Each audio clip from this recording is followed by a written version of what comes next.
All right, so the question of the day is why most consolidation loans don't work.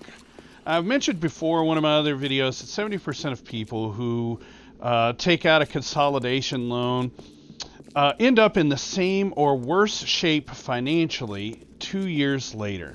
And the question, of course, is why? And the answer is that there's nothing, they usually don't take the steps to correct the habits that got them into that position in the first place. For instance, there's nothing to make people cancel and cut up the cards that they had charged and gotten into high interest credit card debt with. And there's also nothing stopping people once they take out once they take out a consolidation loan from just simply, getting into more debt by taking out some other loan or opening up some other credit card account. They usually don't have or start an emergency fund either.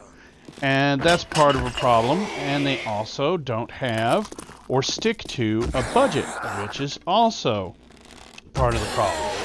Usually you'll have the best intentions when you take out a consolidation loan. Oh, we're going to do this. We're going to get out of debt. It's all going to be wonderful. We're never going to get in this situation again. And then the water heater breaks, the car breaks down, whatever. There's a death in the family, and all of a sudden you got to fly out of town. And boom, you're having to put it right back on the cards that you just paid off. Or you're having to take out a loan or whatever to deal with the emergency because you haven't bothered to build your funds back up. Or just haven't had the opportunity yet. Or maybe you didn't take on a second job, whatever might have been necessary so that you could build the financial coffers to be able to do it. There's a reason why Dave Ramsey, one of the first things he tells people when they get into tough financial straits is, hey, it looks like you're having a yard sale. Hey, it looks like you're getting ready to sell off some shit. And somebody needs to go out and get to work, get a second job or whatever, until you've got the ship righted again. And it's because of that. It's part bad habit. It's part not enough income. Just about every financial problem that you've got. And most people usually don't pursue a consolidation option until they're already behind on their bills or have been behind a little bit on their bills. Because here's how it goes. They get behind on their bills. They're looking for any sort of lifeline. Is there any way that we can make this so manageable? We've just dug ourselves into a hole. And so, I've got another visitor. So they end up taking out, trying to open a card. They get an offer. You consolidate and transfer your bills and just have one payment. Sounds great. They fill out the application. Their credit rating's already taken a hit. They're already maxed out as far as debt to income goes. And so they only get approved for $3,000 when what they really needed was $4,000. So instead of just having one bill at a lower interest rate, they have two. They were able to pay off most of everything, but not quite, and still have some of the old stuff going on. Or because they've been behind on bills, because they've maxed out their debt-to-income ratio, they bother to put themselves under the microscope to try and get a consolidation loan. Can't because their credit score isn't high enough. Have to go seeking a co-signer or something of that nature. It usually doesn't work out, whether you get the loan in the first place or not. And there are companies out there that prey on people even though they're already in a desperate situation, because there's always money to be made somehow or another. Now, if you do get approved for the loan, okay? If your credit score was high enough, if you weren't already behind on your bills, you get approved for the loan, but you were so focused on just having a lower total monthly payment that you don't realize that you're going to be paying a higher total interest rate on that consolidation loan, or you didn't realize that, hey, you were actually adding to your pile of debt because of the origination fees and closing fees that went into that loan.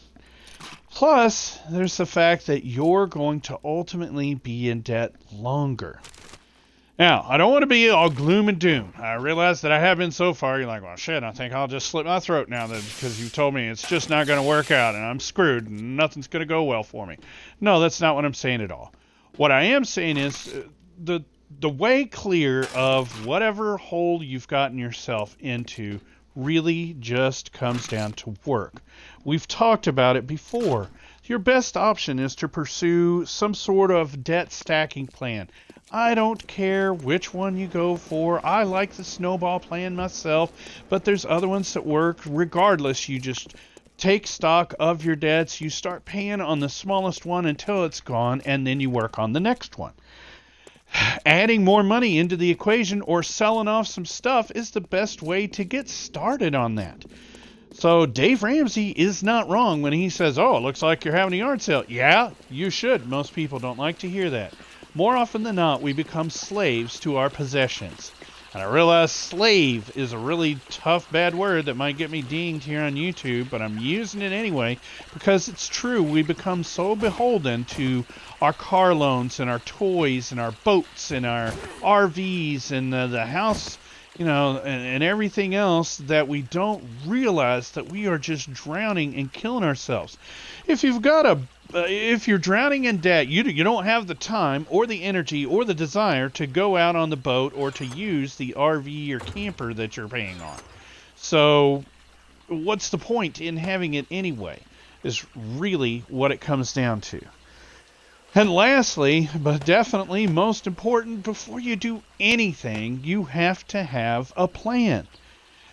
The definition of insanity is doing the same thing over and over again and expecting a different result. What are you doing different to ensure that you don't fall back into debt? Did you cancel those cards? Did you close those accounts? If you didn't go at it with a plan, if all you did was, we got the loan, so hey, let's go out and celebrate. We could go party now. Then you didn't learn a doggone thing, and you're going to end up being part of the 70%. Don't be the 70%.